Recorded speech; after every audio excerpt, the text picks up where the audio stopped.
Je serai là, toujours pour toi, je tout voudrais... Arrête. Poulpe, ça fait des années qu'on traîne ensemble.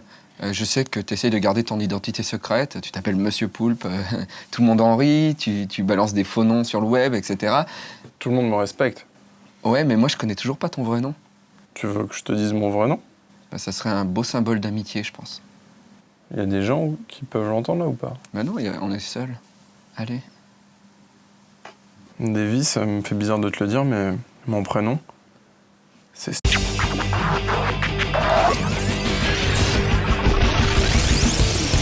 J'irai loler sur vos tombes! Salut, c'est J'irai Lolé sur vos tombes, l'émission numéro 3, l'émission d'actualité geek, Oui, totalement geek même. rediffusée sur Chatroulette en live. Alors, c'est tous les vendredis vers 14h, donc si vous avez envie de voir l'émission, vous cliquez, peut-être que vous tomberez sur nous à un moment ou un autre. Aujourd'hui, on va parler d'un film de Daybreaker, c'est Poulpe qui est allé le voir au cinéma. On va parler de Alien vs Predator et de la dernière Ligue des Gentlemen Extraordinaires, mais on a un invité. Je laisse à Monsieur Poulpe la joie de l'introniser, puisque ça a déjà été fait dans la vie.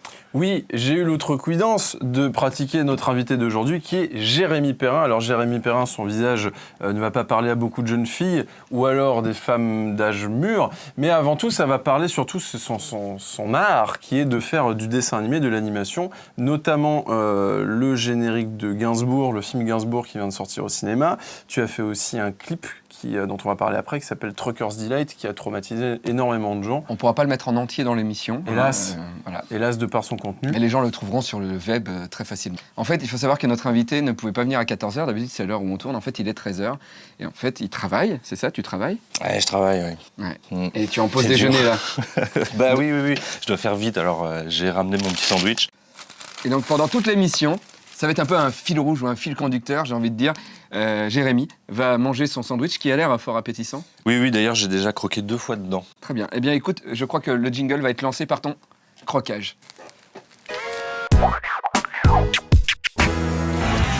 Film! 5, 4, 3, 2, 1, rubrique ciné. Eh ben, ça me fait plaisir que tu lances de cette façon vraiment moderne et voire même post-moderne une rubrique sur le cinéma. Jérémy, je vais te parler de Daybreakers, en fait, qui est un film qui sort cette semaine sur les vampires. J'en profite pendant que t'as la bouche pleine pour te demander, est-ce que t'aimes bien les films sur les vampires? Ouais, j'aime bien, ouais. C'est quoi ton film préféré sur les vampires? Mon film préféré sur les vampires? C'est hyper dur. Je sais pas, je pense tout de suite au film de Carpenter, en fait, Vampire. Ah ouais, Euh, il était cool. J'aime bien L'approche cowboy. le bal des vampires, j'ai bien kiffé, moi. ça fait trop longtemps que je l'ai pas revu. C'était plus une comédie, je crois. Ouais, Mais bref, c'est pas ça qui est intéressant aujourd'hui, c'est Daybreakers, les amis. Et Daybreakers est sorti et en fait, il y a vraiment une mauvaise communication sur le film parce que c'est vendu comme un film d'épouvante, machin, alors que pas du tout. Ah bon? En fait, c'est un thriller. En fait, c'est plus un thriller sur les vampires. Et en gros, l'idée de Daybreakers, c'est que, donc je ne spoile pas, hein, c'est vraiment balancé dès le début, c'est que les vampires ont pris le contrôle de la Terre et se sont donc largement servis. Et du coup, il y a quasiment plus d'humains. Et à tel point que il y a presque quasiment plus d'humains, ce qui fait qu'ils commencent à plus avoir de sang pour se nourrir. Une pénurie de bouffe. Une pénurie de bouffe chez les vampires. Et du coup, donc le héros qui est joué par Ethan Hawke, qui essaie de faire son comeback comme il peut, fait un hématologue qui va, lui, il a une sorte de conscience et il est gentil. Vampire. Il est vampire, tout le monde est vampire, à part quelques... C'est quoi hématologue? C'est quelqu'un qui fait le sang, tu vois, il gère le sang. Il travaille beaucoup avec les femmes, par exemple. Il étudie le sang. Ah ouais. Un hématologue, ok. Enfin, on est sur Ankama, les enfants savent ce que c'est qu'un hématologue, Davy, enfin. Ouais. Et donc, bref, en fait, à chaque fois qu'il y a un nouveau film sur les vampires, ce qui est marrant de voir, c'est que à chaque fois, ils partent du Je suis désolé, j'ai regardé Chatroulette et j'ai vu qu'un mec torse-poil avec une cagoule de ninja et j'ai pas pu m'empêcher de rire. Vas-y, continue. Ça va vraiment être bien de faire cette émission avec Chatroulette. Et donc, en gros, l'idée, c'est qu'à chaque fois que des réalisateurs font un nouveau film sur les vampires, comme on parlait de vampires tout à l'heure, et à chaque fois, ils prennent le mythe de base et ils se disent, moi, je vais révolutionner le truc et je vais amener des nouveaux codes et tout, quoi. Et donc, du coup, là, dans Daybreakers, donc là, je peux pas trop en parler, mais ils amènent une nouvelle idée. une nouvelle idée avec le mythe du vampire. C'est vraiment horrible de parler d'un film sans pouvoir en parler parce que sinon ça... C'est un peu... Mais quand même, ça ressemble Il y à a la vraiment série. une nouvelle idée dans le Ouais. mythe du vampire, parce En fait- qu'en général, il y a déjà plein de trucs établis dans le milieu du vampire, et on pioche un peu dans chaque film, ça on va le mettre, ça on va pas le mettre, genre les miroirs ils vont se refléter, mais dans celui-là les oignons ça va rien faire, ou je sais pas Alors quoi. voilà, ouais, c'est ça C'est- l'idée. c'est là, il y a- Là, le truc c'est que ouais, les oignons aussi. c'est juste bananes, qu'ils foutent de la Ça, gueule. ils sentent mauvais des canines, c'est pas cool. Mais non, là vraiment ils amènent un nouveau truc. L'idée est bien, l'idée est pas mal. Le problème c'est qu'il faut se mater tout le film pour arriver à cette idée-là. Et il y a un vrai problème de rythme en fait dans le film. Et c'est con parce que faut vraiment savoir que c'est un thriller, donc il n'y a pas beaucoup de scènes d'action. Mais c'est cool quoi. Mais c'est cool à voir. Mais Bref. il y a quand même pas mal de séries sur les vampires qui étaient vachement bien et c'est un peu dur maintenant de renouveler le truc parce que Buffy a quand même pas mal défriché et là dernièrement avec Blood... True Blood. True Blood. Blood. Moi, ce qui m'a vraiment plu, en fait, c'est une série qui est vraiment très mauvaise, qui s'appelle Blade. En fait, ils ont fait la série télé de Blade, le vampire. Et en fait, c'est le mec, David S. Goyer, qui a scénarisé les nouveaux Batman, tous ces nouveaux trucs de super-héros. Il a scénarisé cette série. En fait, à chaque épisode, il y a une bonne idée sur les vampires, quoi. Par contre, c'est très mal joué et tout, c'est horrible à voir. Mais voilà, si on aime bien les trucs vampiriques, les trucs gothiques de l'au-delà, eh ben, il y a un truc pas mal à regarder dans Daybreaker. Voilà. Très bien, t'as fini? Je pense que j'ai fini. Peut-être que je peux... Non, je ferai pas de tectonique aujourd'hui. J'entends. C'est mon téléphone que j'ai oublié d'éteindre. Très bien. Très bien. Bah écoute, Jérémy, je te laisse éteindre ton téléphone pendant Mais il est que... hyper loin là-bas, je vais devoir passer. Ah, il est tout loin. ça. Bon, d'accord. Bah, Bah écoute, mettons un jingle pendant qu'il éteint. très bien.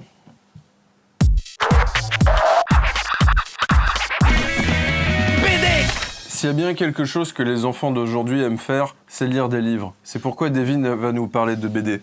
Tout à fait, et je vais vous parler de 1910, la dernière bande dessinée de la Ligue des Gentlemen Extraordinaires, scénarisée par Alan Moore. Alors même, j'avais envie même de revenir sur Alan Moore en général, parce que ce mec, c'est un peu un génie. Hein. C'est le gars qui a réécrit le comics comme on peut l'entendre aujourd'hui. C'est lui qui a fait que le comics est devenu adulte. Parce que le mec, il a fait les Watchmen, il a fait V pour Vendetta, il a fait, From Hell, voilà, j'oublie tout le temps le nom, il a fait From Hell, et il a fait Batman, bon, ça c'est Killing Joke, qui est quand même un Une des très meilleures, très bon ouais. Batman. Ce mec est super doué, la plupart de ses comics sont devenus des films, bon, pas forcément des bons films. Bon, t'as pas vu la Ligue des Gentlemen, je sais.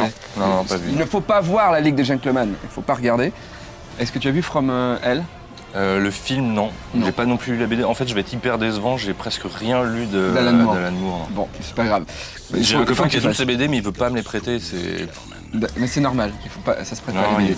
Alan Moore a d'ailleurs ses films, From Hell et La Ligue des Gentlemen Extraordinaires, a refusé de toucher les droits d'auteur parce qu'il trouvait que c'était des merdes et que ça avait plus rien à voir avec son scénario. C'est-à-dire que le mec, il refuse des millions de dollars. J'ai justement, à chaque générique de film, il est pas cité. Non. Il cite le dessinateur, mais pas. C'est pas un peu une pause aussi quand même? Je Je me crois que méfie c'est un peu de truc ça. de style. Ouais, genre pour à Non. la fois pas décevoir les fans, mais à mon avis, il doit quand même toucher de la thune ou je sais pas quoi. Non, enfin, il y a un truc un peu entre Non, mais les deux. Non il est- Alors il y a un truc qu'il a fait dans sa vie quand même, c'est qu'il a pas fait que pour Non. situer Mais la en fait, folie du en fait, mec il est aussi. un peu taré quand même. Oui, à pareil. 17 ans, il s'est fait virer de l'école parce qu'il vendait du LSD. Mhm. Donc après, il s'est dit bon, bah qu'est-ce que je vais faire? Bah je vais faire des BD. Alors il était un peu dessinateur, il dessinait pas hyper bien, c'est pour ça qu'il est devenu scénariste après. Et il a commencé à sortir des strips dans un truc de musique et il signait pas Alan Moore, il signait Gilles de Rais. Mhm. Voilà. Donc un personnage, va chercher sur Wikipédia. Toi enfant, tu verras que Gilles de Rais était vraiment un mec cool. Surtout avec les enfants d'ailleurs. Bref. Et plus tard, il a fait ses BD, il s'est engueulé quasiment avec toutes les boîtes dans lesquelles il a été, DC Comics, Marvel, enfin il s'est barré à chaque fois, Image a coulé, enfin bon, bref. Le mec, il a des couilles quand même. Et à un moment, il s'est dit, je vais arrêter les comics, et il est devenu magicien. Voilà. Ouais. Ça c'est Il cool. est devenu hein. prédigitateur, il est fan de trucs machin, enfin bon bref.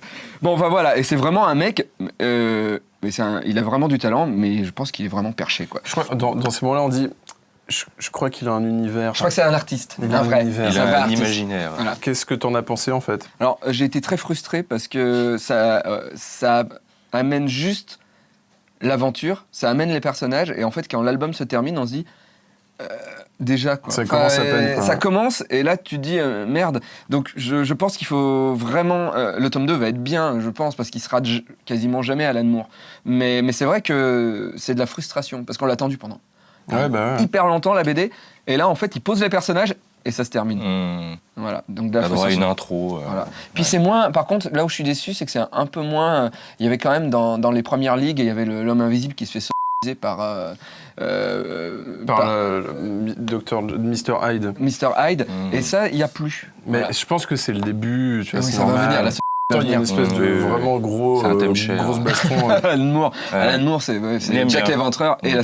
Il y a quand même une grosse baston pas classe avec les pirates à la fin de... Oui, c'est vrai, Ouais. c'est vrai. Et je voulais revenir sur cet album qui n'est pas très connu d'Alan Moore. En fait, c'est un... Comment dire, c'est un making of, non, comment on dit, un melting pot. un melting pot de tout ce qu'il a fait sur les super-héros d'ici. Ça n'a rien à voir le mot, mais bon, c'est pas grave. Superman, Batman, les Green Lantern, c'est vachement bien parce qu'on voit comment il a fait pour rendre adultes les super-héros. Voilà. Merci. T'étais presque à la limite d'être chiant, mais heureusement que t'es classe et que t'es bien habillé C'est pour... vrai. ouais.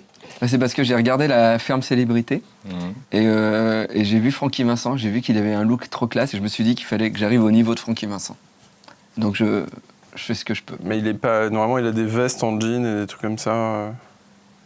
Ouais, mais ça empêche pas, quoi. Francky Vincent, il a la classe et j'essaie d'avoir la classe comme Francky Vincent. Parce que si vraiment tu veux avoir la classe de Francky Vincent, il faut que tu sortes. Je sorte. Parce qu'il y a la boutique où il s'habille, qui est juste à côté, en fait. Non. Tu peux voir si en vitrine, il y a tous les habits de Francky Vincent dans la ferme célébrité, tu peux les acheter, là, si tu veux. C'est vrai? Bah, c'est juste là, tu sors et c'est à gauche, quoi. Je vais voir, alors. Bah, à tout de suite. Un tout. On va voir.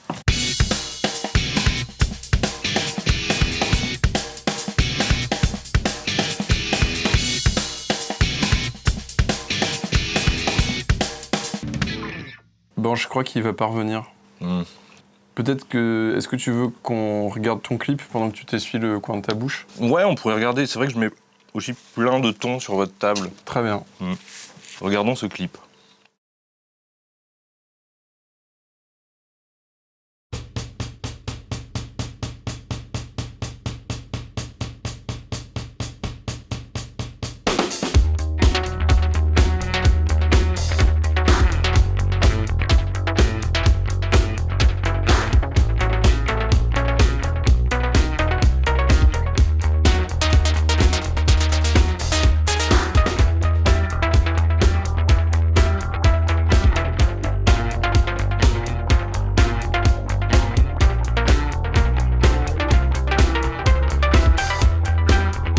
Jérémy Perrin, en parlant de doigté, justement, tu l'utilises avec talent dans ton travail d'animateur. Donc là, tu as fait le générique de Gainsbourg, Une vie héroïque.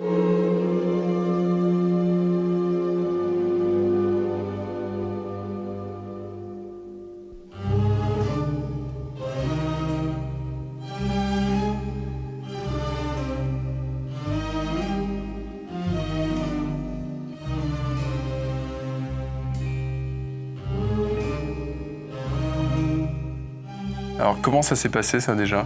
Tu connais Johann Sfer depuis longtemps, en fait. Ouais, on s'est rencontrés sur une série qui s'appelle Petit Vampire, qui est adaptée d'une de ses BD, sur laquelle j'étais animateur.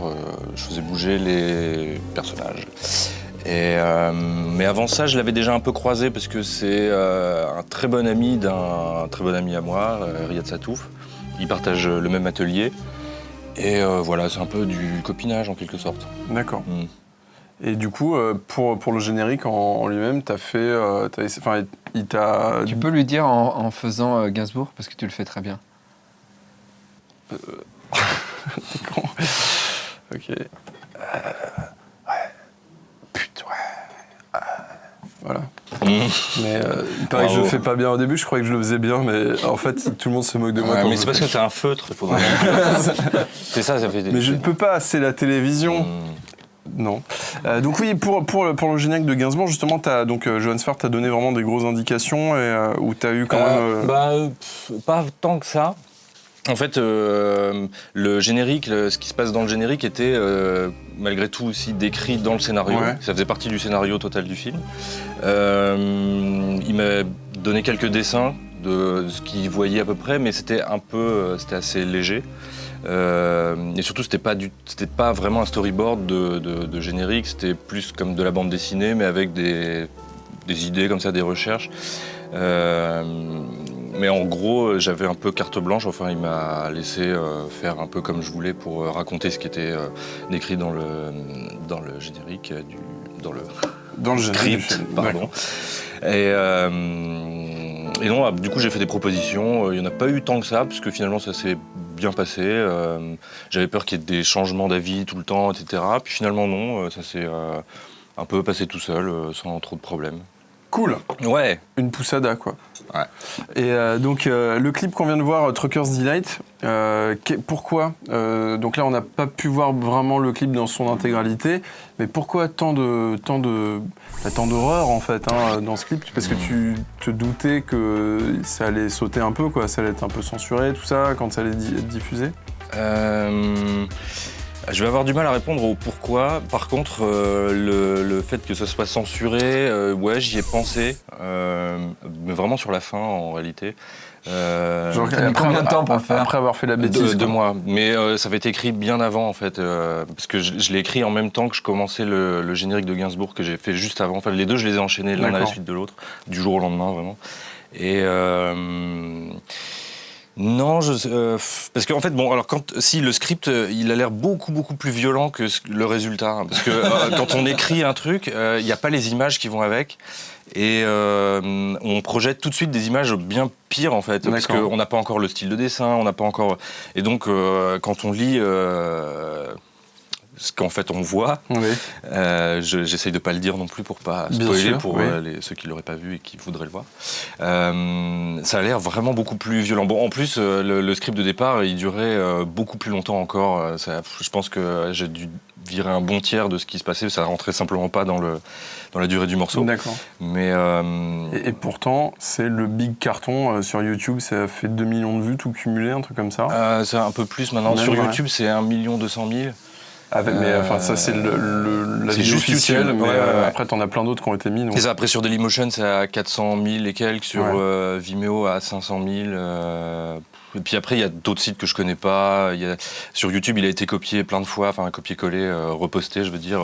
On peut plus trop compter. Tu fais plein de trucs qui sont pas diffusables, en fait, parce qu'il y a aussi ton animé. Poulpe m'a montré un peu ton dessin animé.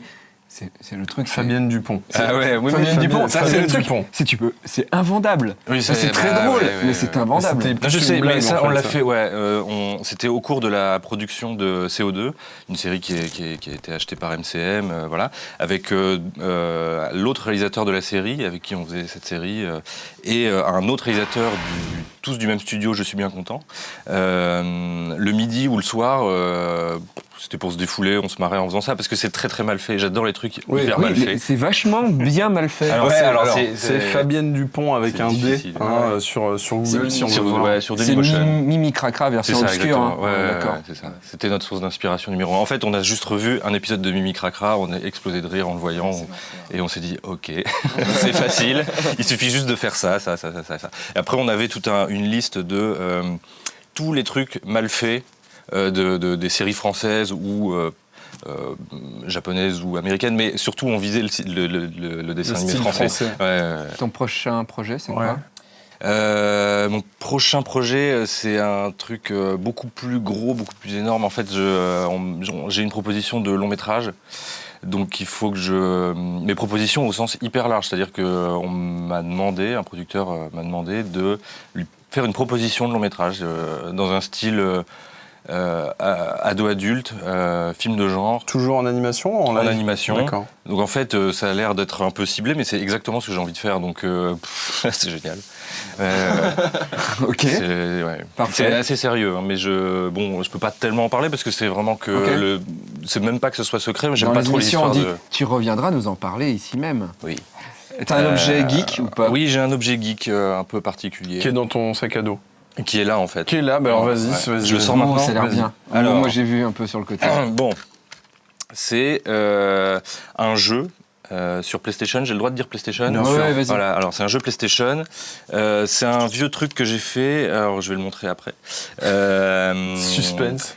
En fait, au départ, je croyais que, dans mon souvenir, parce que j'ai fait ça il y a longtemps, je pensais que c'était un jeu que j'avais copié. Donc je me disais, c'est cool, ça fait vraiment hyper geek de dire qu'on piratait des jeux, qu'on copiait des jeux. Bon, en fait, c'est un vrai jeu, je l'ai ouvert là, c'est un vrai jeu. C'est Mega Man X4. Et alors, je sais plus trop exactement pourquoi, mais j'ai changé la pochette, j'ai refait la pochette. Et c'est ça que j'ai ramené comme objet geek, c'est la pochette. Alors, la pochette de ce jeu, donc il faut savoir, alors c'est là où c'est très geek. Donc déjà de refaire une pochette, je trouve ça hyper geek, mais je l'ai refaite hyper moche, exprès, en hommage à toutes ces pochettes de jeux Megaman et autres américaines qui redessinaient en réaliste horrible chaque fois les personnages. Par exemple, je me souviens de Bomberman sur PC Engine ou je sais plus quelle version. La version américaine, c'est des sortes de cosmonautes assez réalistes, hyper moches. Et voilà, ça me fascinait complètement. C'est Megaman avec un Uzi, quoi. Et voilà. Et donc Megaman, il a un Uzi, il y a un méchant pas du tout charismatique derrière, avec une moustache un peu, voilà, un peu bison, avec une moustache un peu à la Dali, comme ça, pourri. Le robot, il a du sang sur l'épée, alors que c'est pas du tout sanglant. Il a des collants un peu craqués à la jambe. Qu'est-ce qu'il y a encore? Il y a des bombes de Bomberman. C'est ça, il y a des bombes de Bomberman. Il y a un monstre vraiment nul dans le coin de l'image, vraiment mal composé. Est-ce que ça existe tout fait au beaucoup feutre et au crayon de couleur dégueulasse. Ça existe beaucoup dans le monde des gens qui se disent moi je vais refaire la pochette de mon jeu. Non, pas du tout, je crois pas. Je pense que c'est assez rare. C'est pour ça que j'ai ramené ce truc. Non, parce que j'avais hésité, je me suis dit, bon, je peux ramener peut-être un Amiga 500 ou une collection de jeux Neo Geo, mais c'est à la fois lourd, un peu chiant à porter, puis je me suis dit que c'était peut-être plus rigolo ça. C'est cool, c'est cool. Alors en parlant de jeux vidéo, bravo de faire la transition de toi-même. Ouais. Est-ce que tu aimes bien, t'es plutôt dance, électro, hip-hop?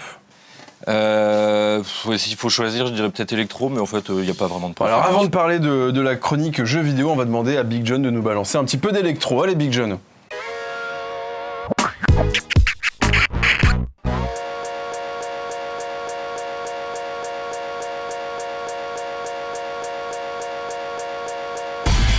Jeux vidéo.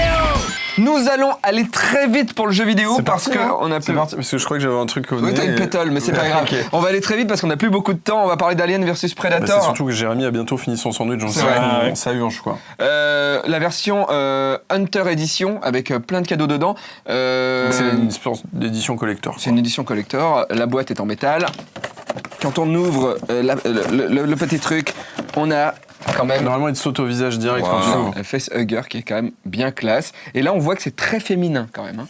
Quand on regarde, on voit que c'est très très féminin. J'ai revu Alien vs Predator, le film, et c'est vrai que c'est assez incroyable. Tous les facehuggers qui plongent au ralenti vers la caméra avec la truc bien, ouvert, ouais. c'est chaud, quoi, effectivement. Et on a aussi le petit écusson. De la Wayland compagnie. et ce qui est plutôt classe quand même. Sur une À petite coudre sur sa veste. À coudre sur sa veste, voilà, et un truc en 3D. À on s'en coudre fout. ma tata. Non, À ce jeu de coudre mots ma marche pas. tata. D'accord, très Alors, Alien vs Predator, c'est... Ils n'ont pas changé grand-chose au concept, parce qu'il y a le jeu qui était sorti sur PC en 99, il y a eu... bien. Une sorte de reboot de la franchise. Voilà, c'est une sorte de reboot. Bon, c'est vachement plus joli. En FPS. En FPS, c'est toujours hyper vomitif de jouer l'alien. Tu peux te coller au mur à la Spider-Man et tout ça, mais à force de jouer pour combattre les mecs, t'es là, t'es en haut, t'es en bas, t'es sur les côtés, et au bout d'un moment, tu rentres en 4 heures, hein, ou ton midi, voilà. Toujours, c'est quand même toujours plus classe de jouer le Predator. En plus, le Predator peut faire des bonds. Le Predator est vachement bien calibré. Parce que quand tu joues l'humain, putain. Bah, t'as des gros flingues, quoi, mais après, bon. Ouais, c'est un peu plus lent. Enfin voilà, le jeu est pas mal. L'intérêt, quand même, là, c'est quand même le multi. Et le plus intéressant en multijoueur, enfin ce que j'ai trouvé le plus intéressant, alors je me rappelle plus du tout le nom, mais c'est quand tous les joueurs jouent les humains et il y a un mec qui joue un alien. En fait, tu es vraiment dans un vaisseau et t'as le mec qui est alien, forcément il est plus puissant, et il peut buter tous les autres. Et quand l'alien arrive à être buté, il respawn en humain, et t'as le mec qui a buté l'alien, devient D'accord. l'alien. Et c'est le truc multijoueur que j'ai trouvé le plus cool parce que t'as vraiment l'impression, enfin c'est flippant. Ouais, c'est bien, ça ressemble au jeu de récréation, quoi. Ouais, voilà, c'est ça. Tu joues à chat. Ouais, tu joues à chat, voilà, mais bon, t'es un putain d'alien. Moi, j'ai bien aimé quand même dans le mode histoire, c'est que à chaque fois quand tu incarnes une des trois races, t'as vraiment la campagne change vraiment en fonction. C'est-à-dire quand tu fais l'humain, le marine, C'est le alien. jeu est vraiment façon flip où t'as des aliens qui peuvent surgir. Alors T'as qu'un qu'un Predator c'est flingue. du borinisme, et ça Ouais. c'est pas mal d'avoir changé, d'avoir adapté un peu. Ouais, chaque scénario est vraiment adapté à la race et donc ça donne un FPS différent en fait. Voilà. Mais le jeu est peut-être un peu dur quand même. La prise en main est pas facile. Voilà, il est pas encore hyper bien calibré, je trouve. Voilà. D'accord. Mais sinon, c'est un bon jeu. Et puis il y a quand même un face. Un facehugger et ça fait bien rire les filles. Tout à fait. Cette émission touche à sa fin, comme on dit. Jérémy, ton sandwich, ça allait? Ouais, bon, moyen. Bon. Pour te remercier quand même d'être venu, parce que ici on sait recevoir, on a toujours un cadeau pour nos invités dans Gérer Lolé sur vos tombes. David, je te laisse lui offrir. Alors je laisse cadrer quand même parce que... Parce que comme t'es graphiste et que tu vois, tu fais des belles images, on s'est dit que ça te ferait plaisir d'avoir des images de cheval. Ah bah ouais, en plus, c'est quoi, ça met dans un livre d'autocollant, non? Non, c'est des cartes comme postales Non. de chevaux et il y en a 72 différentes. C'est des photocartes, on appelle ça des photocartes dans le milieu de l'animation. Voilà, et ça s'appelle Fun et Freedom. Voilà. Jérémy, merci beaucoup d'être venu. Sur une note de 1 à 3, combien tu donnes à cette émission? Pour l'instant, je vais mettre 2 parce que j'ai pas encore vu monter, mais ça peut aller jusqu'à 3, je pense. Très bien, c'est cool. Merci beaucoup. Davy, On se dit au revoir À la et on semaine regarde prochaine. Karate Boy juste après. Karate Boy juste après, au revoir. cool. tout le monde. XR, je chante Denver. Ça fait quoi? Ça fait Ah bah ouais, mais mélange. XOR. Fais le shérif de l'espace. Ok. XOR. C'est parti. XOR, le shérif de l'espace. XOR, le shérif encore de l'espace. Oh mon robot, il fait ce qu'il faut. Quand il change de peau, c'est partout. Ouais, tout le monde. XOR, le shérif dinosaure. C'est bien lui, c'est bien XOR. XOR, le dernier dinosaure. C'est bien qu'il arrive à manger des morts. De la folie et l'échange de peau, c'est toujours lui qui vient du Japon. Que de souvenirs.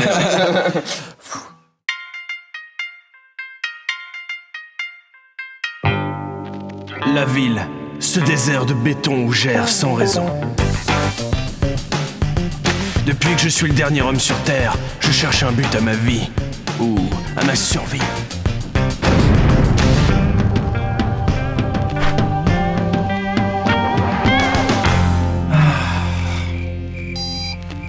Cher Sibi, ici c'est Karate Boy. Après avoir vaincu le démon qui habitait la porte de ses toilettes, enfin un peu de temps pour moi. Quand je mange, je défèque. C'est QFD, comme diraient les Indiens d'Amérique. Ça pousse, je dois te laisser, Sibi. À ciao, bye bye, c'était Karate Boy.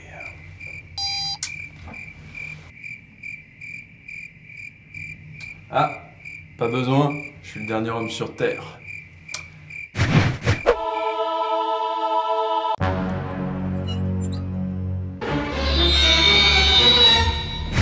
Arrêtez! C'est occupé! C'est occupé! C'est occupé! C'est occupé, arrêtez! Je suis Mykonos, le vampire, le grand maître des ombres et de la désolation. Laisse-moi entrer, pauvre humain. Va-t'en, créature de l'au-delà! Mange-mort! Karate Boy, tu ne gagneras pas cette lutte. J'aurai ton sang.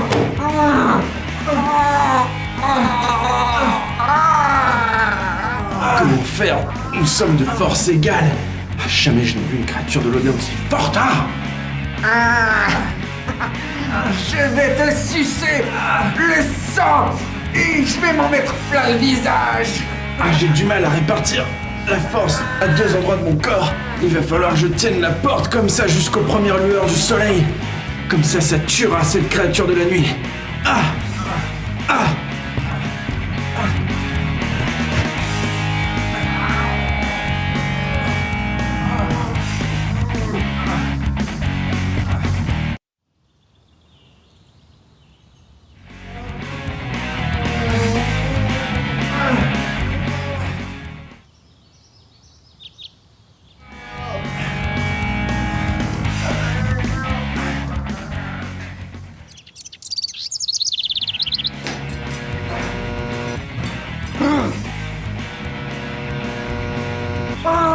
Le soleil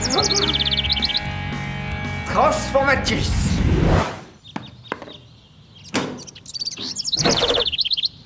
Je savais que mon plan allait marcher. Oh! Du papier toilette.